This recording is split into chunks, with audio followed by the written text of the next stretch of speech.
कारण पॉल्यूशन हो रहा है उसको बंद कराने के लिए लड़ूंगा। ये सपना, ये कल्पना लेकर मैं भारत सरकार छोड़ के नहीं आया था। 1984 में जब मैं आया तो हमारा पूरे इलाके में केवल बूढ़े लोग रहते थे। सब जवान लोग अपना गांव छोड़ के रोजी रोटी की तलाश में लाचार, बेकार और बीमार होकर दिल्ली, अहमदाबाद, सूरत, गुजरात के बहुत सारे शहरों में मजदूरी करने के लिए चले गए थे। वो काल था जब जमींदार का बेटा भी 15 रुपए रोज में काम करता था, लारी खींचता था, और मजदूर का बेटा दिल्ली में 90 रुपए कमाता था मकान की चिनाई में। उस काल में, उस बेपानी हुए हालात में, जब वो पूरा इलाका डार्क था, तब रतौंधी रोग था, नाइट ब्लाइंडनेस कहते हैं उसको। शाम के वक्त दिखना बंद हो जाता है। ये जो नाइट ब्लाइंडनेस है ये माल न्यूट्रिशन के कारण होता है, कुपोषण के कारण होता है। तो मैं चूंकि पढ़ाई से डॉक्टर था तो मैंने उनका इलाज शुरू किया। तो ये जो नाइट ब्लाइंडनेस का ट्रीटमेंट है इसमें 5-6 महीने लगते हैं, क्योंकि माल न्यूट्रिशन करके उसको ठीक करना होता है। तो 6-7 महीने में बहुत लोग ठीक हो गए। उनमें एक बूढ़ा आदमी था, मांगू मीणा। मांगू मीणा भी बीमार था। जब वो ठीक हुआ तो उसने कहा, ओ राजेंद्र तू काई करे छे? मैंने कहा काका तुझे दिखे नहीं था, मैं अब दिखने लग गया ना, तो मैं या करूं छू। बोला रे ये जो डॉक्टर हो छे ना ई देश में घना छे, पीसा ले छे, इलाज करे छे, और तू पीसा लेता को नहीं, बिना पैसे इलाज करे छे। तो इन 2 हाथ पैर वाले लालची लोगों का इलाज क्यों करता है? तो मैंने कहा काका मैं जब तेरा इलाज कर रहा था जब तो तुमने नहीं कहा, अब तो ठीक हो गया तो अब दूसरों का इलाज नहीं करने देता। तो बोला अरे तब तो मुझे तेरे ऊपर यकीन ही को नहीं छो, यकीन को नहीं छो, पर अब मुझे तेरे ऊपर यकीन हो गया कि तू काम ठीक कर देगा। तो सबसे पहले डॉक्टरी बंद कर, ना तो किसी को आज तेरी आंखों के सामने भी मर जाए तो दवाई मत देना। ये धरती पे बोझ बढ़ रहा है, लोग बहुत बढ़ गए, मरने देंगे। और किसी को पढ़ाना मत। ये जो पढ़ाई है ये तो इतनी खराब चीज है, इतनी खराब चीज है कि हाथ से काम करना छुड़ावे है। मौका जो भी पढ़ गया वह गांव में आके काम ही को नहीं करे। पढ़ गया कि काम करना छूट गया। तो किसी को पढ़ाना मत, पढ़ाई और दवाई का काम बंद कर दे। आप समझ सकते हो मेरी उम्र उस वक्त 26 साल की। 26 साल की उम्र में मेरा अनपढ़ गुरु मुझे कह रहा है कि दवाई भी नहीं और पढ़ाई भी नहीं, दोनों काम बंद कर, ये बहुत खराब काम। तो मैंने पूछा फिर क्या करूं? बोला अरे तू तो धरती का इलाज कर, धरती का इलाज करेगा ना तो यह बीमारी अठे होगी को नहीं। धरती बीमार है, बेपानी है, इसलिए हम सब बीमार हो रहे हैं। तो मैंने कहा काका मुझे आदमी का इलाज करने के लायक मैं 26 साल की उम्र में बढ़ा, अब मुझे धरती का इलाज करने में, डॉक्टर बनने में, धरती का डॉक्टर बनने में कितने साल लगेंगे? बोला रहे 2 दिन में बढ़ जाना, 2 दिन में। तो दोस्तों आज यदि तुम्हें बात करनी है कार्यकर्ता बनने की और अन्याय के खिलाफ लड़ने का विश्वास पैदा करने की ताकत लानी है,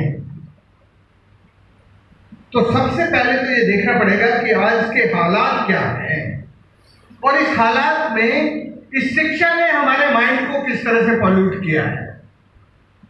जिसे हम शिक्षा कहते हैं, ये शिक्षा हमारे दिमाग को किस तरह से पॉल्यूट कर रही है। हमारी इंजीनियरिंग और टेक्नोलॉजी क्या कर रही है, हमारी सोशल साइंस हमें क्या पढ़ा रही है, क्या तैयार कर रही है ये शिक्षा। क्या इस शिक्षा के चलते हुए हम कार्यकर्ता बन सकते हैं क्या? तो फिर क्या चाहिए हमें? दोस्तों मैं 2 मिनट में अपनी बात खत्म करता हूं और तुम्हें सवाल पूछने का मौका देता हूं। मानू काका ने मेरी एक दिन में धरती के अंडरग्राउंड एक्यूफर को समझने की विद्या सुबह 6 बजे से लेकर शाम 8 बजे तक 25 सूखे कुओं में मुझे नीचे गहरे 150 फीट गहरे सूखे कुएं में डाल के और निकाल के पूछ के पूरे मेरी जिसको तुम पीएचडी कहते हो ना, सुबह से शाम तक एक दिन में नई पीएचडी कंप्लीट कर दी और पुरानी पढ़ाई खत्म कर दी। क्या सिखाया मुझे एक दिन? मुझे एक दिन उसने सिखाया कि जहां धरती के पेट में कन्फाइंड वर्टिकल फ्रैक्चर्स होते हैं, कन्फाइंड वर्टिकल फ्रैक्चर को हिंदी में कहते हैं ऊपर से नीचे सीधी दरार, झील जिसमें पानी आता है ऊपर से नीचे की तरफ, उसको जियो हाइड्रोसाइंस में, जियोमॉर्फोलॉजी में कन्फाइंड वर्टिकल फ्रैक्चर कहते हैं। वो एक्यूफर के साथ सीधे जुड़े होते हैं। तो जहां कन्फाइंड वर्टिकल फ्रैक्चर थे वहां पर बड़े लंबे पेड़ थे जिन पे पत्तियां थी। तो पेड़ों को देख के उसने धरती का पेड़ देखना सिखा दिया एक दिन। और जहां अनकन्फाइंड हॉरिजॉन्टल फ्रैक्चर थे वहां पेड़ नहीं होते, झाड़ियां होती हैं, और झाड़ियों में पत्ते नहीं होते, कांटे होते। तो सुबह से शाम तक 25 कुएं दिखा के मुझे जियो हाइड्रोसाइंस में सूरज की चोरी रोकना सिखा दिया, क्योंकि राजस्थान में सबसे बड़ा चोर पानी का सूरज है। सूरज ही राजस्थान को पानी देता है। सूरज नहीं होगा तो पानी नहीं आएगा। लेकिन मैंने सूरज से कहा, यार तू राजस्थान में पानी की चोरी मत करे, तू बंबई चला जाना, वहां जितना तुझे चोरी करनी हो कर ले, वहां इतना बड़ा समुद्र है। तो सूरज ने कहा कि मैं तेरे जैसों की नहीं सुनता, मैं किसकी सुनूंगा? सूरज ने मना कर दिया। तो दोस्तों, दूसरे दिन मुझे क्या सिखाया उसने, वो समझ लो। मेरी 2 दिन की विद्या है केवल। दूसरे दिन 10-12 बूढ़ी लुगाई, जवान लड़के तो थे नहीं, 10-12 बूढ़ी लुगाई और 10-12 बूढ़े लोग लेके जहां से वो नदी शुरू होती थी ऊपर, उस जगह का नाम है साग्यास गांव, गोपालपुरा में, वहां से लेकर और ये छोटे लाल का गांव है जैतपुर, उसके नीचे तक पदयात्रा कर रहे हैं। और जहां स्टीप स्लोप थे, पानी ऊपर से तेजी से आता था, वहां उसने कहा यार कॉनकेव डिजाइन का, कॉनकेव उसको नहीं बोलना आता था, उसने कहा उल्टा बांध बना दे। उल्टे का मतलब होता है ऐसे कॉन्वेक्स, पानी ऊपर से आएगा तो उसके जो आर्म्स है, डैम की आर्म्स है, उसके लिए आपको आयरन, स्टील, सीमेंट, कंक्रीट की जरूरत नहीं है। इसकी आर्म्स उस बॉडी को सपोर्ट करती है और वो लोकल मटेरियल में डैम बन जाता है। 40 फीट 50 फीट ऊंचा भी सस्टेन करना।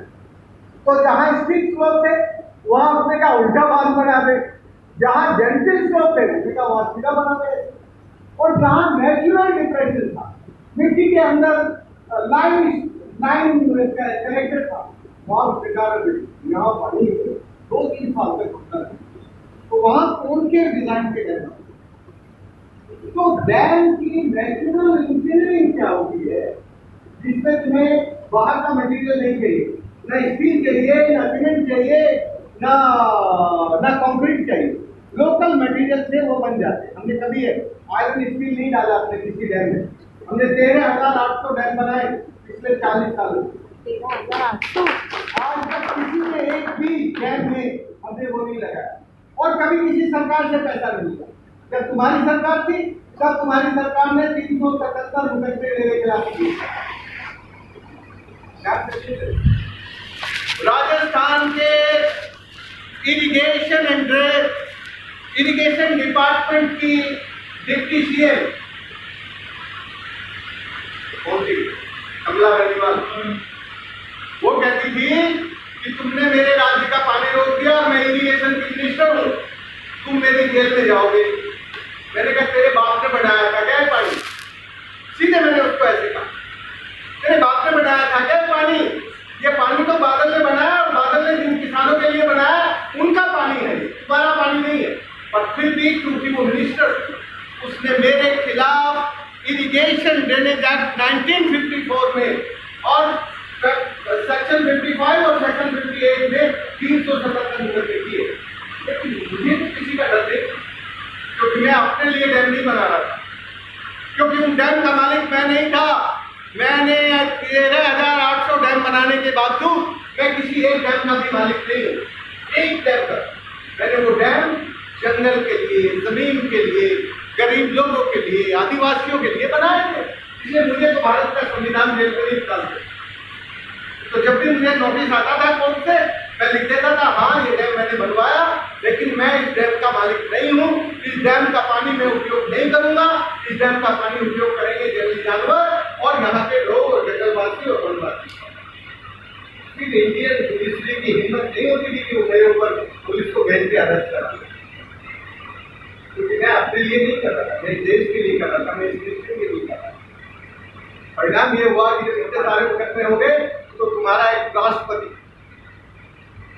खुद आया गांव में।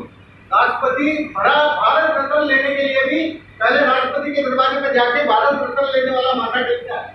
मेरे गांव के लोगों ने कहा हम राष्ट्रपति के दरवाजे में नहीं जाके पुरस्कार लेंगे, उसको पुरस्कार देना है तो हमारे गांव में आए। तो राष्ट्रपति हमारे गांव में आए हमीरपुर में, और आके सबको अवार्ड दिया गांव वालों को।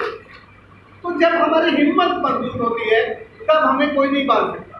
अभी एक झूठे आदमी ने पूरे देश को डरा के रखा है और पूरा देश डरा हुआ, पूरा देश अनडिसिप्लिन, भयभीत है और बटा हुआ है, बढ़ता जा रहा है दिन पे दिन। हिम्मत ही नहीं है हम कुछ भी उल्टा करने।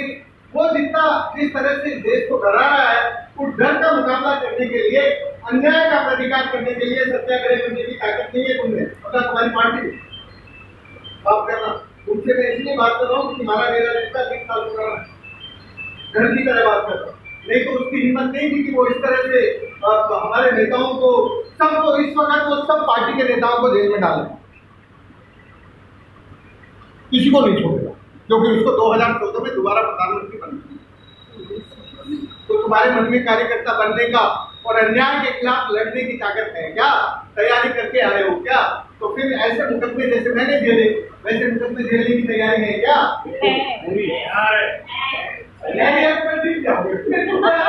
तुम्हारा कोई कुछ नहीं बिगाड़ने वाला, लेकिन उस तैयारी के साथ जब हमारा माता मजबूत होता है फिर मन तेरा पक्का होना चाहिए।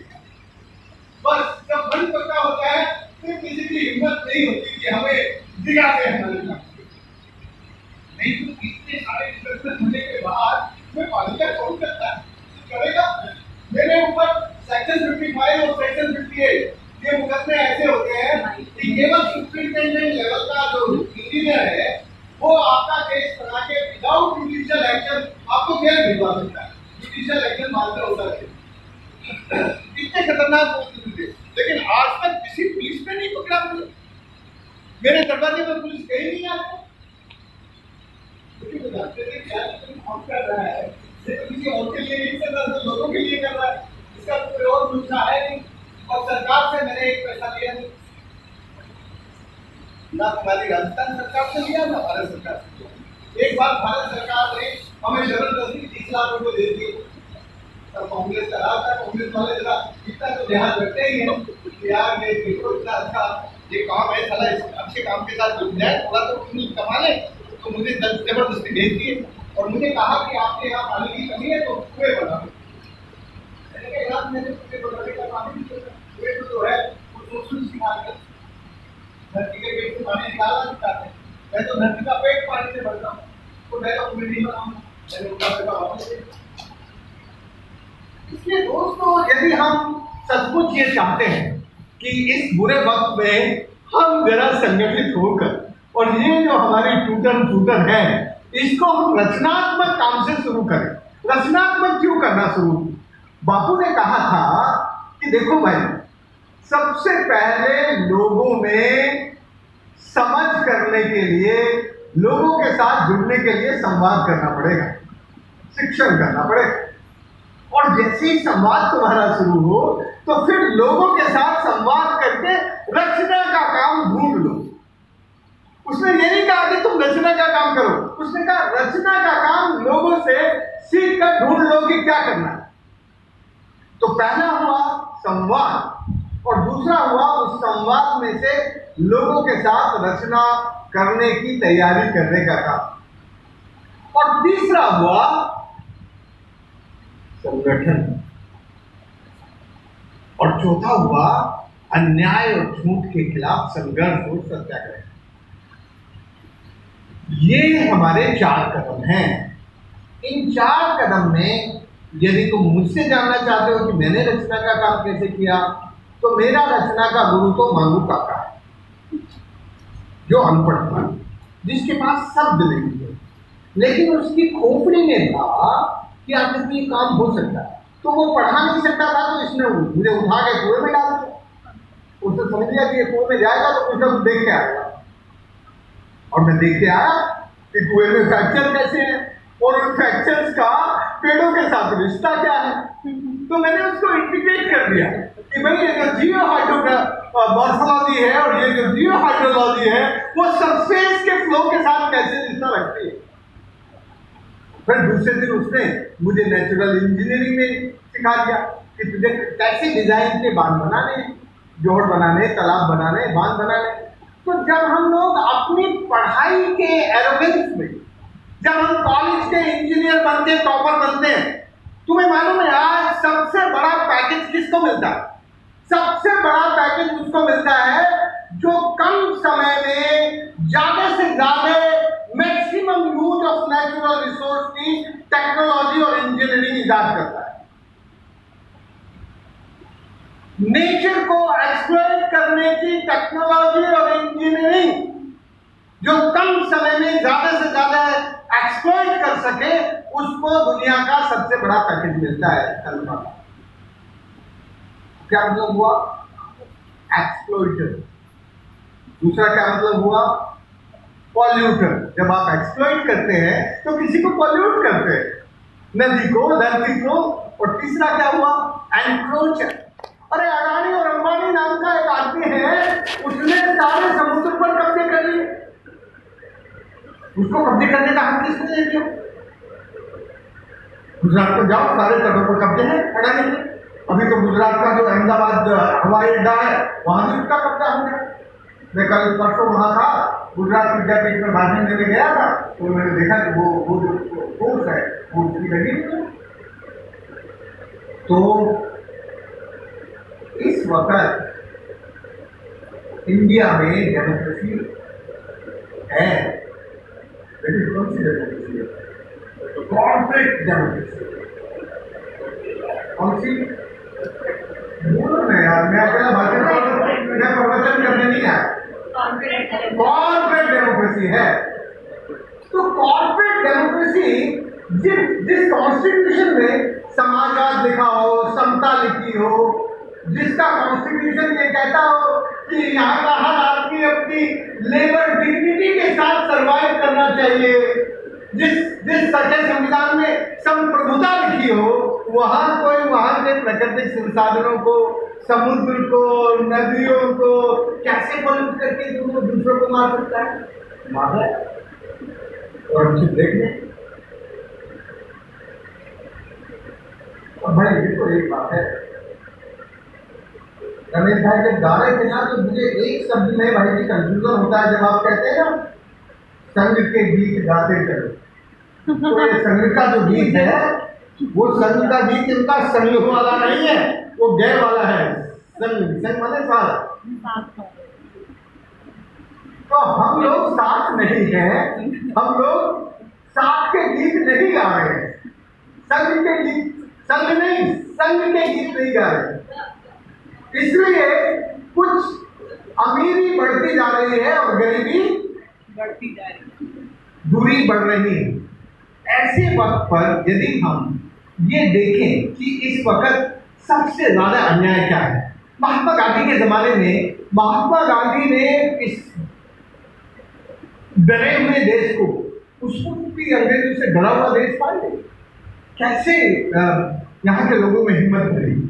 उसने देखा कि एक अनपढ़ महिला सबसे गरीब महिला चरखा चला के कपड़ा बना रही है और वो अपने बनाए कपड़े से ही अपना जीवन चलाती है।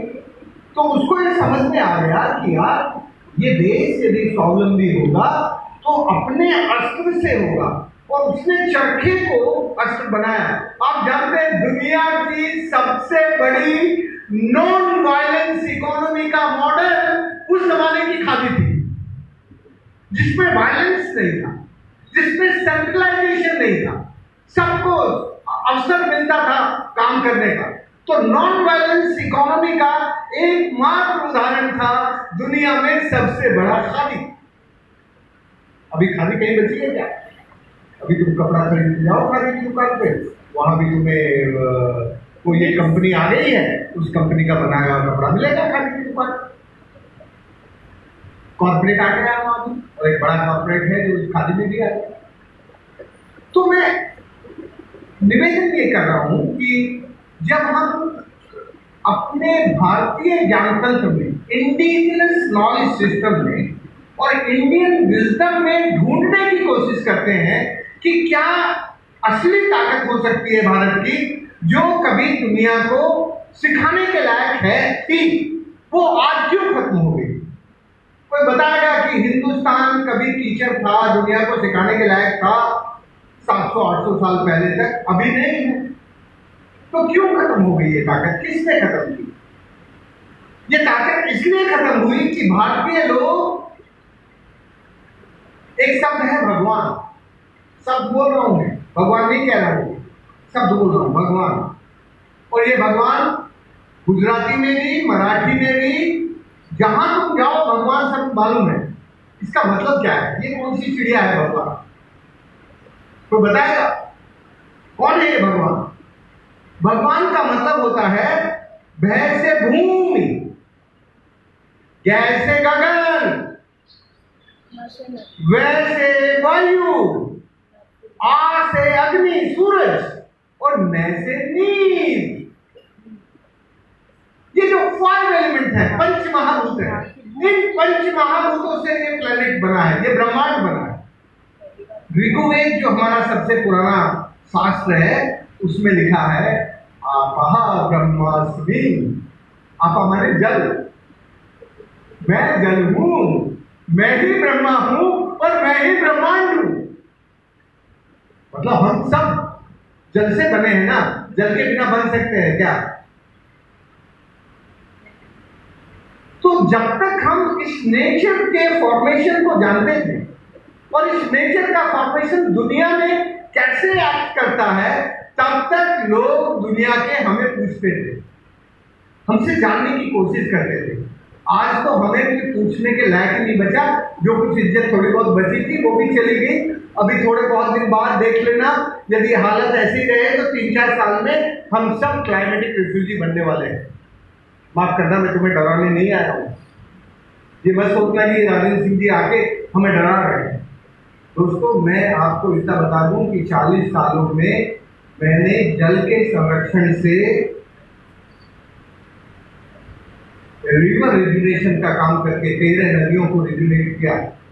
और क्लाइमेट चेंज, ये जो क्रॉप पैटर्न है, ये जो फसल चक्र है, इस फसल चक्र के लिए ज्यादा पानी ना निकालना पड़े धरती से, ऐसे क्रॉप पैटर्न रेन पैटर्न के साथ जोड़ के 40% कम पानी में कैसे हम वैसा उत्पादन कर सकते हैं, उसके कारण क्लाइमेट चेंज एडेप्टेशन और मिटिगेशन किया है। पूरी दुनिया इस 21वीं शताब्दी में ग्लोबल वार्मिंग और क्लाइमेट चेंज से डरी हुई है, और उसका जवाब हमने जो 40 सालों में कंटिन्यूसली काम किया, उसका जवाब वो है कि जब हम जल को, जमीन को, जंगल को और जंगलवासियों को और जंगली जानवरों को प्यार करना शुरू करेंगे, तो फिर हम एक ऐसा वातावरण बना सकते हैं जो इस अन्याय के खिलाफ लड़ने के लिए तैयार होगा। मैं तुम्हें एक और डिसिप्लिन बताना चाहता हूं कि जब तक हम इस इंडिजिनस नॉलेज सिस्टम को, इंडियन विजडम को, इसको कहते हैं भारतीय ज्ञानतंत्र, वेदों का जो तंत्र था, जो वैदिक काल था, उस पूरे काल में भारतीय लोगों के मन में नीर, नारी और नदी, इन तीनों का बहुत सम्मान था। 700 साल पहले तक भारत के लोग नीर, नारी, नदी को नारायण मानते थे। नारायण माने सम्मान। 700 साल के बाद तो वो नहीं बचा। अब तो उनको भी जीने के लिए हमारे सबको एक तरह की प्रॉब्लम फेस करनी पड़ती है। हमसे ज्यादा प्रॉब्लम उनको फेस करनी पड़ती है। वो एक तरफ नौकरी करती है, दूसरी तरफ बच्चों को संभालती है, तीसरी तरफ घर को संभालती है। तो ये आज भी का लोगों को जैसा पहले था वैसे ही है।